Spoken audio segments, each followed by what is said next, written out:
नमस्कार दोस्तों, मैं विनय दुबे मुंबई से। आज से अंड भक्तों का नाम लवड़ासुर होगा।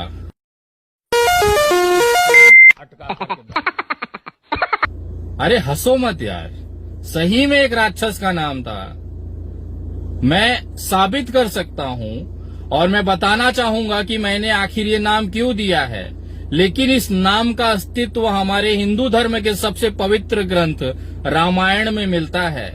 ले चलता हूँ सीधा रामायण काल में, ताकि उन लोगों को जिनको पिछवाड़े मिर्ची लग रही है, अपने ग्रंथों का और अपने संतों का जानकारी नहीं है, उनको दिखाना चाहता हूँ कि आखिर लवड़ासुर कौन था। लवणासुर? लवणासुर कौन? रावण की बहन कुंभीनसी और मधु दैत्य का पुत्र राक्षस राज लवणासुर, जो मथुरा में राज्य करता है। लवणासुर? सेनापति, क्या लवणासुर अभी बाकी है? जी अन्नदाता। तो ठीक है, हम आज इंद्र की जगह लवणासुर पर चढ़ाई करते हैं। मैं हिंदू धर्म से आता हूँ, ब्राह्मण हूँ, जिसकी वजह से मुझे अपने ग्रंथों की थोड़ी बहुत नॉलेज है। उसी में से एक किरदार उठाकर मैंने लवड़ासुर नामक राक्षस का नाम इन अंड भक्तों को दिया है, क्योंकि ये भड़वे और भोसड़ी वाले आज लवड़ासुर का ही काम कर रहे हैं। जिस तरह से पुराने समय में लवड़ासुर राक्षस जनता का खून चूसा करते थे, आज वही काम भारतीय जनता पार्टी के ये भड़वे अंड भक्त कर रहे हैं। तो बुरा न मानिए, आप उसी के किरदार के हैं, इसी के लिए आपको वो नाम दिया गया है। इसके उपलक्ष्य में आप मुझे गालियां दे सकते हैं, क्योंकि मैं आपकी लेते रहूंगा और आप इसी तरह बिलबिलाते रहेंगे। आज का विषय थोड़ा अलग है। मैं आपको उस तरफ ले जाना चाहता हूं जहां पे इन भोसड़ी वाले और भड़वे भारतीय जनता पार्टी के कार्यकर्ताओं का दोगलापन मैं आपको दिखाना चाहूंगा।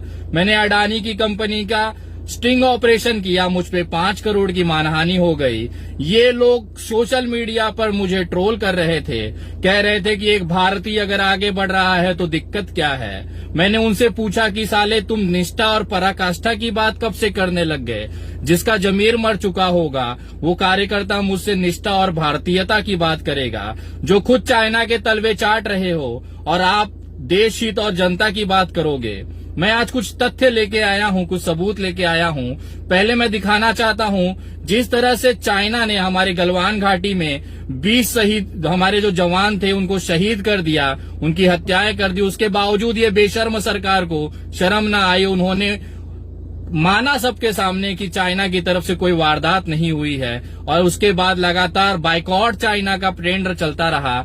मैं आपको कुछ दिखाना चाहता हूं भारतीय जनता पार्टी का दोगला चरित्र, कि किस तरह से ये दोगले हैं, भड़वे हैं, और केवल 2 पैसे के फायदे के लिए ये किसी का भी मुंह में लेके चूसने लगेंगे, जैसे चूसा जा रहा है। जनता को दिखाना भी है कि हम चाइना से नफरत करते हैं, लेकिन चाइना के फेंके हुए टुकड़े को, हड्डियों को चूसना भी जरूरी है। मैं आज आपको उनका असली चेहरा दिखाना चाहता हूं। पहले देखिए भारतीय जनता पार्टी वाले चाइना का बहिष्कार किस तरह से कर रहे हैं।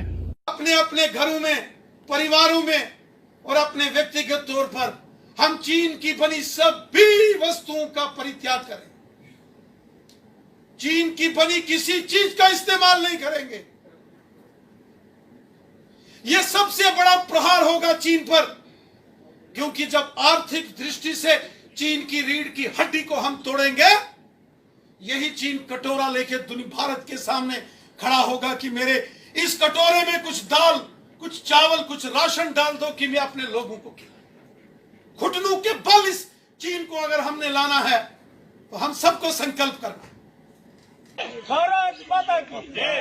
बिकेगा नहीं बिकेगा, चाइना का सामान नहीं बिकेगा। चाइना हाय हाय, चाइना हाय हाय, चाइना हाय हाय, चाइना हाय हाय, चाइना हाय हाय, चाइना। जहाँ जहाँ पर हम बैठें, जहाँ जहाँ पर हम जाएं, वहाँ वहाँ पर ये चीज़ को हम दोहराएं कि चाइनीज़ का बना हुआ सामान और चाइनीज़ गुड्स, चाइनीज़ ऐप्स ये इस्तेमाल हम ना करें। यही मैं समझता हूँ सही श्रद्धांजलि। 20 जवानों की शहादत के बाद इनके मुंह पे शर्म ना आई, ये बाइकआउट चाइना करने लग गए और देश में दिखाने लगे कि हम सबसे बड़े देशभक्त हैं। इन भोसड़ी वालों का जिस फोन पर ये बाइकआउट लिखते हैं वो फोन तक चाइना का होता है और ये दूसरों को देशभक्ति का सर्टिफिकेट बांटेंगे। जिस देश के जवानों की शहादत चाइना नाम के एक दुश्मन के साथ हुई है, हमारी ही धरती पर घुस के हमारे जवानों को शहीद किया गया, मारा गया, उसी चाइना के तलवे चाटती ये सरकार है। उसका जीता जागता सबूत मैं आपको आज देने जा रहा हूं और पूछना चाहूंगा उन तमाम अंधभक्तों को कि भोसड़ी वालों एक बात बताओ, किस दोगलेपन की, मतलब दोगलेपन की भी तुम एकदम किंग हो, बादशाह हो, तुमसे बड़ा दोगला इस धरती पे नहीं होगा। क्योंकि एक तरफ आप दिखाते हो कि हम चाइना का बहिष्कार कर रहे हैं, उसी दूसरी तरफ तुम्हारी सरकार, नरेंद्र मोदी जी की सरकार और खास तौर पर उत्तर प्रदेश के योगी जी की सरकार, जो कट्टर अपने देश के प्रति समर्पित हैं, अपने जवानों के प्रति समर्पित हैं, वही सरकार उठाकर एक सरकारी ठेका चाइना कंपनी को अभी दे देती है।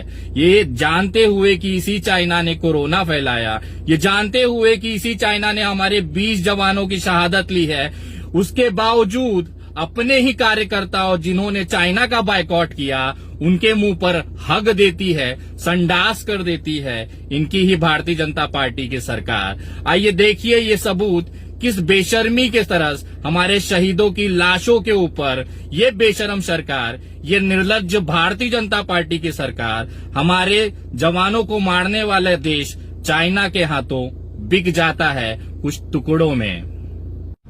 चीनी कंपनी को मिला Delhi Meerut rapid rail project.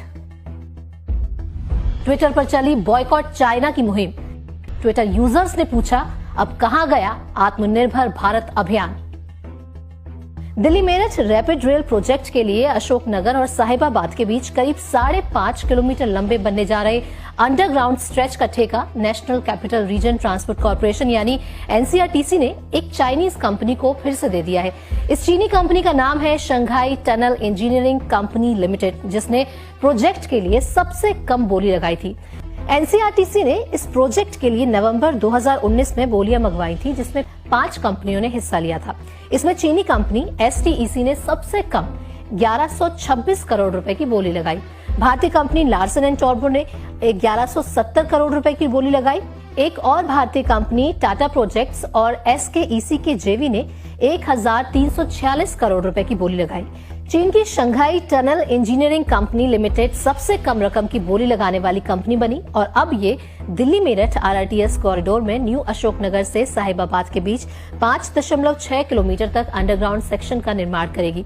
इस खबर के सामने आने के बाद से ट्विटर पर #बॉयकॉट चाइना ट्रेंड करने लगा है और सोशल मीडिया यूजर्स प्रधानमंत्री मोदी के आत्मनिर्भर भारत अभियान पर सवाल खड़े करने लगे हैं।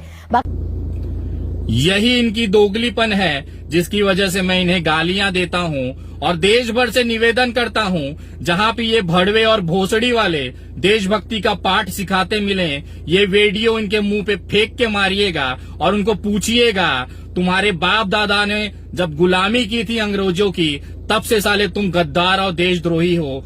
जिस भारतीय जनता पार्टी के कार्यकर्ताओं ने आजादी के 60 साल तक अपने कार्यालयों पर भारतीय तिरंगा नहीं फहराया, वो भोसड़ी वाले दूसरों को देशभक्ति और देशद्रोही का पाठ सिखाएंगे। मैं पूछना चाहता हूं तमाम भारतीय जनता पार्टी के कार्यकर्ताओं से, अगर अभी भी थोड़ी सी शर्म बची होगी तो पूछना अपनी सरकार से कि 20 जवानों की लाशों पर आप इतने बेशरम होकर ये ठेका चाइनीज कंपनी को कैसे दे सकते हो। अगर थोड़ी भी जमीर और इंसानियत बाकी होगी तो भोसड़ी वालों चुल्लू भर पानी में डूब मरना और भारतीय जनता पार्टी का पट्टा जो गले में डाल के भौंकते हो उसे उठा के फेंक देना, क्योंकि विनय दुबे तुम जैसे दल्ला और 2 टके का 2 रुपए में बिकने वाला इंसान नहीं है। मैं पेलता रहूंगा क्योंकि मैं अपने देश से प्यार करता हूं, इस मिट्टी से मोहब्बत करता हूं और इसका हर एक दुश्मन मेरा दुश्मन है, चाहे वो देश के अंदर रहे चाहे देश के बाहर रहे। और तुम जैसे भड़वों का नाम, भारतीय जनता पार्टी का जो नाम है, वो इतिहास में काले अक्षरों से लिखा जाएगा। अंग्रेजों की दलाली से लेकर स्वतंत्र भारत की एक एक चीज बेचने और देश से गद्दारी करने वाले तुम जैसे भड़वों का नाम लिखा जाएगा और हमेशा याद किया जाएगा, और एक नई गाली लवड़ासुर तुम्हारे लिए दी जाएगी। और आपको मैं निवेदन करूंगा तमाम उस वीडियो देखने वालों को कि जहां पे भी ये भोसड़ी वाले और भड़वे दिखे, चाहे उनकी पोस्ट हो चाहे कमेंट हो, वहां पे जरूर लिखें तुम सारे लवड़ासुर हो। जय हिंद, जय महाराष्ट्र। अपने अपने घरों में, परिवारों में और अपने व्यक्तिगत तौर पर हम चीन की बनी सभी वस्तुओं का परित्याग करें। चीन की बनी किसी चीज का इस्तेमाल नहीं करेंगे।